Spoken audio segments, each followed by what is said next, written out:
Hello everyone, welcome back to Anita's journey. I'm going to tell you about Anita's birth and the first few years of her life. Anita was born on 22nd November in 1996 at Kenyatta National Hospital. I went into premature labor when I was 7 months pregnant, and I was rushed to the hospital. Upon preliminary examination, once you get to the hospital, the nurses, they have to check you, they call the doctor. And they concluded that, the doctors and the nurses, they concluded that I was going to have a stillbirth, meaning that the baby I was about to deliver was dead. This was heartbreaking for me and for my mom who had brought me to the hospital. And this was because they could not feel the heartbeat of the baby, neither could they feel any movement. Another challenge that they noticed was that the baby had not yet turned. Usually when a woman is expectant and about to deliver, the baby turns and head faces down, ready to come out. But my baby was not yet turned, so the legs were still facing down. And it meant that if I was going to give a normal birth, which the doctors recommended, I was going to have a breached birth. Breached birth meaning that the legs were coming out first. And they didn't think that was an issue because they thought at this point that the baby is dead. So all they were trying to do was save me as the mother. And when time to deliver came and I pushed out the baby, the legs came out first. And in that process, they also realized that the baby was still alive. And now it was helter-skelter. The doctors tried to, resuscitate the baby and trying to undo some of this damage. The baby at this point was struggling for oxygen. The baby was tired. All those who know having breached birth, it's a very risky for the baby. The baby did not even cry at birth. So they ran with the baby and put her in the nursery at the intensive care unit, where she stayed for the next 5 weeks. And those 5 weeks were agonizing. There were good days and there were bad to worse days. There were good days where we saw improvements and we really looked forward to taking baby Anita home. Then there came bad days where everything that we seemed to have achieved just went down and we thought that we would lose her. But finally, after 5 weeks, she was given a green light to go home. We were discharged and we headed back home. At the time of discharge, Anita was only 1.8 kilos. At birth, she was 1.4 kgs, meaning that within a span of 5 weeks, she had gained 400 grams. And 400 grams gaining in a nursery, it meant something for us. Because I would see parents struggling with their children in the nursery, and most of them even came out without their children. The children passed away in the nursery. So we truly at that point were very, very grateful. Our journey of endless clinics, therapies, scans, x-rays, all that, and surgeries started right there. We were given special weekly clinics whereby the doctors would closely monitor her development. Being born prematurely, it meant that her organs were not yet fully developed, and the doctors needed to keep a close eye on how she's progressing. And luckily, we were not admitted back to the hospital because at this point, she was able to breastfeed on her own.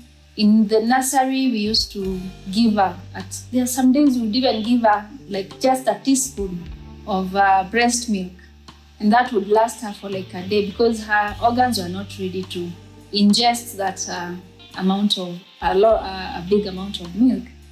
We graduated from a teaspoon to 2 teaspoons to a tablespoon. And by the time we are going home, and she was able to breastfeed on her own. And for me, that was like a miracle, because seeing her not even being able, actually when she was born, she was being fed through tubes. And would achieve a milestone where she's now able to be given by a teaspoon. Then some days she would regress and we find ourselves again back to tubes. By this point, after 5 weeks, we are ready to go home, and the journey started. She started at least growing physically and putting on more weight. But we would still go for the weekly clinics for the doctors to monitor the progress. And it was a struggle for me, for my parents, my siblings, because having given birth at the age of 17, I was not ready for a baby, leave alone a special needs baby. And here we are, having a baby, but still at home at my mom's place.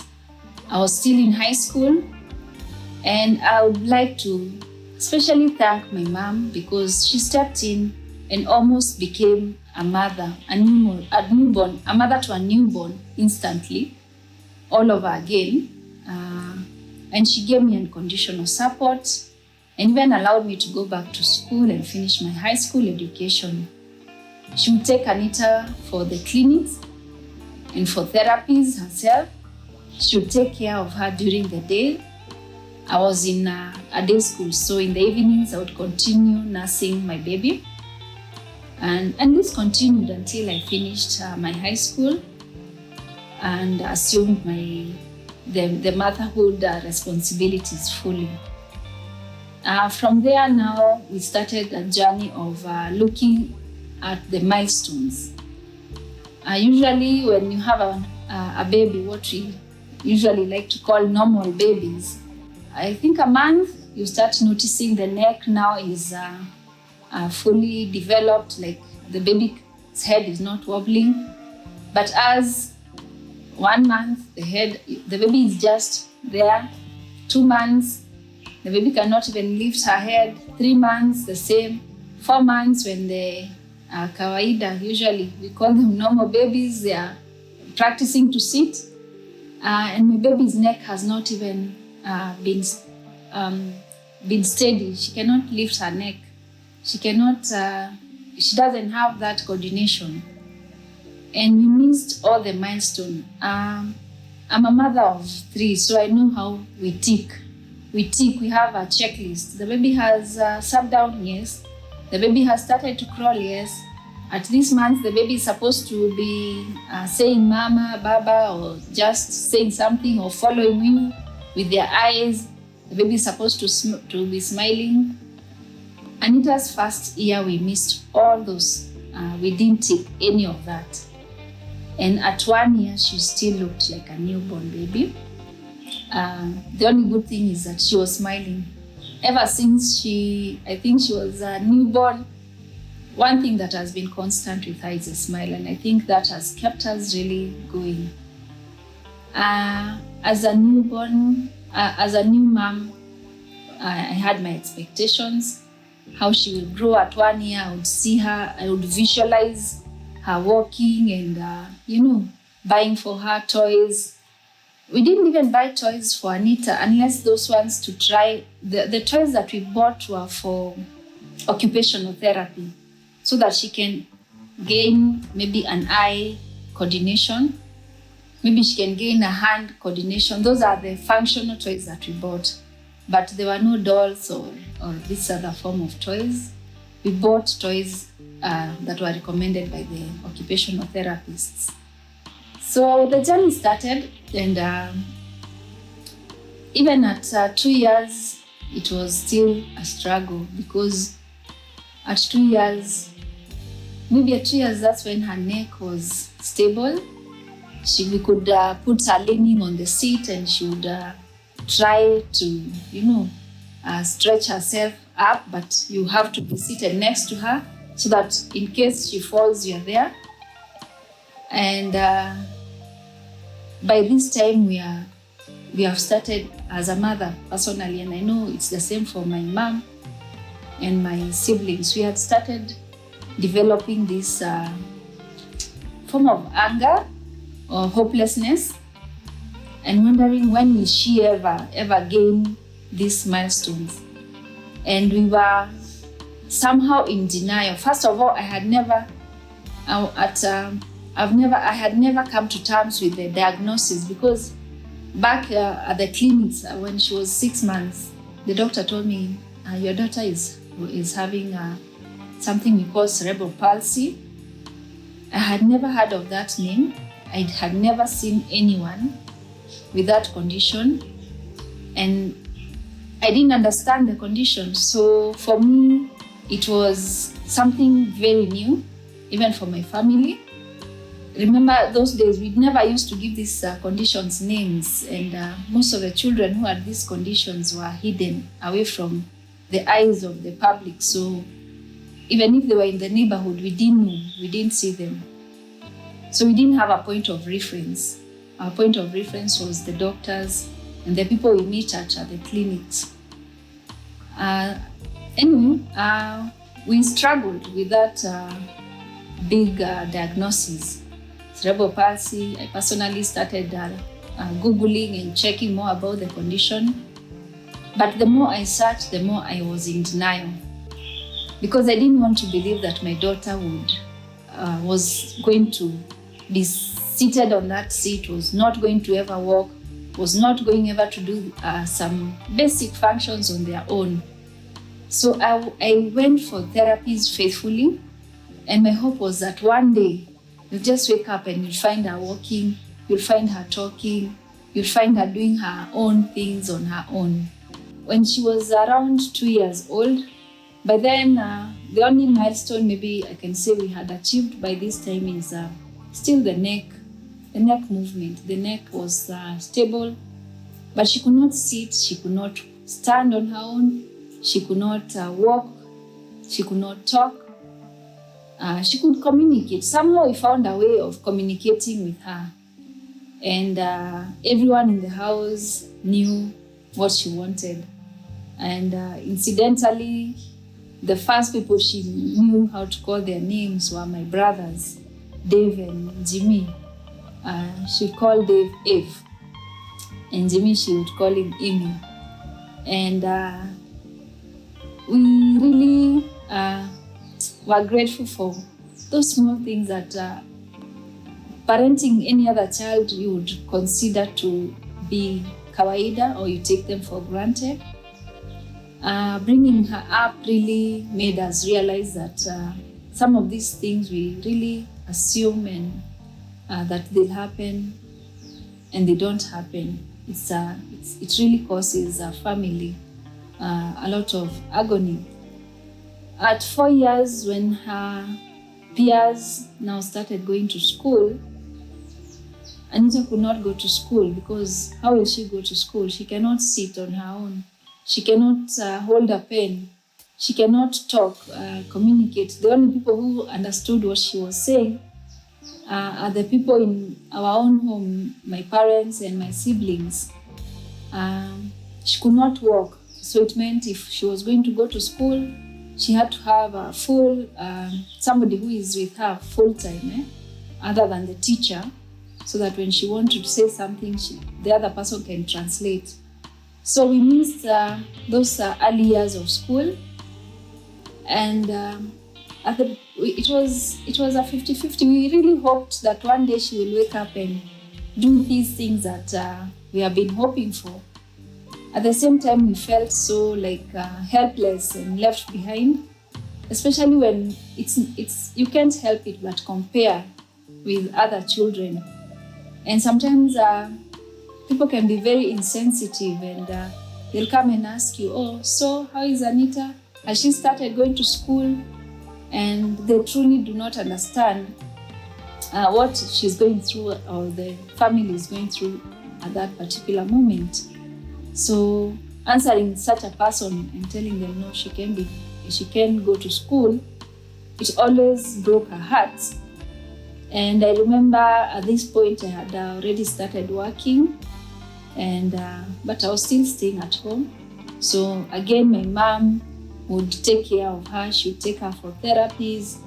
She would take her for clinics. She would look after her. And I think having Anita made me, as much as I feel I missed that part of, the years where you have that freedom after high school, I didn't have that privilege because my weekends were I could not afford a nanny. My weekends were for washing clothes, catching up with the jobs that I had not done for her. And it continued on and on like that. And the therapist, now as she grew, because of the way she could not perform simple things like lifting up her hands or stretching her legs or doing that, her now joints started, the tendons became tight. And because of maybe sitting in one position for a very long time, she started having some developmental issues again with her joints and her limbs. And now we started being told about surgeries. There was this surgery that she needs to do to loosen her tendons. And at an early age, she started on with those surgeries. Maybe her legs have not developed well. But that's for another day. I'll tell you about that, because as she grew older, the older she grew, the surgeries also increased. But for today, we talk about that period of before starting school. I think for me, it was the most difficult time. First of all, because of that denial that this is how she's going to live for the rest of her life. And coming to terms that with, even just understanding what is happening to her. And even looking at my peers whom we finished high school with, who proceeded on to the universities and colleges, and some even to better jobs. But here I was, unfortunately I could not go to, a university. I didn't get good grades to go to the university, and I could not join college immediately because I was still not earning. And so my parents, what they had, they put it to support Anita. And for me, that was the most, I think, difficult time. And mostly because I was comparing myself to others. I was comparing my baby to other babies. And the more I did that, the more it put me down. And gradually, I think my mom noticed, and she really helped me to walk through the journey. My siblings, my sisters, Josephine and Eliza, they were very, very instrumental in this journey. Because I remember at one point I had to work on shifts, and my sisters made sure that Anita didn't miss to go to church because maybe I was on shift that day. They would carry her on their back and take her to church. And I think even in denial and in all that journey, what stood out is how none of us was ashamed of Anita, like taking her out to the public. All my neighbors got to know her. Members in our church where we used to go, they got to know her. And we were not embarrassed of her. As much as when you go out with her, people would really stare. And that's something I think we need to address as how we treat or how we stare at people with special needs. Because as much as I would want to say it didn't bother me, it did but not to the point of hiding her. But it did bother me. But now it reached a point when she started getting aware that people are staring at her, and it started bothering her. And she would tell me, "Mom, people are staring at me." In our own language, we understand each other. So for me, I would really want to thank my siblings I remember my sister Josephine used to, at some point, carry her all the way to town, and they go to church at St. Andrews, and carry her back home. At that point, maybe I'm at work. I remember Eliza, my small sister, would carry her all the way to Thika. And mind you, they were using public means. They are not that they had cars. They were using public means. And they really took care of Anita. They really supported me. My brothers also, they really, really supported me together with my dad. And that support system is what I would wish for every parent who is struggling with a special needs child. Because once you have that support system, you are able also to free yourself sometimes to go and work. You can be able to free yourself and go just maybe catch up with a friend or just unwind, which is very important for a parent who is bringing up a special needs child. So thank you so much, my family. At this point, I can't fail to mention you. As Anita grew up and she grew a little bit bigger, she started having now new challenges. This time we were dealing with developmental issues. That one, we will speak about it during our next episode. Thank you. Continue to like, subscribe, and share for more. We will walk this journey together with you. And I would like you to encourage Anita by subscribing, sharing with your friends, and liking her story. Your comments are really, really encouraging. I make sure I read all your comments to her. And God bless you. Thank you.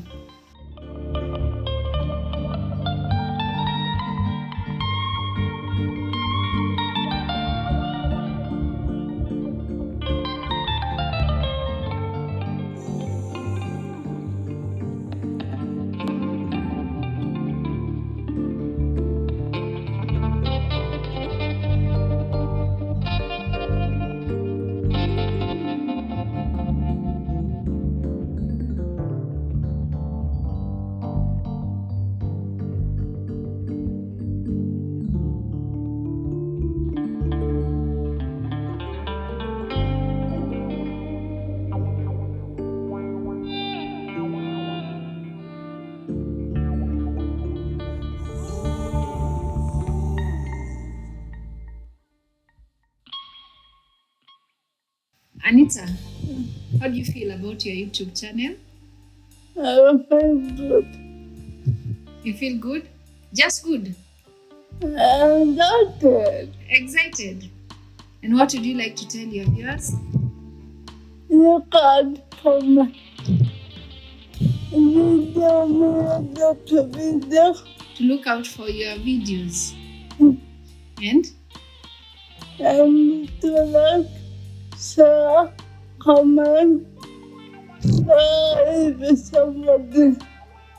Oh, to subscribe, like, comment, and share with somebody. All right. I want more views. Sorry? I want more views. You want more views? So that? I want to inspire people. So that you can inspire more people. Yeah, we pray that your videos will inspire more and more. Yeah? Yes, and it will reach far and wide. All right? No one. Yes. Yes. What are you having for us next on your video? The song. Oh, all right. People to keep tuned, to stay tuned. All right. Okay. Thank you. Okay. Bye, guys. Bye, guys. I love you so much. We love you so much.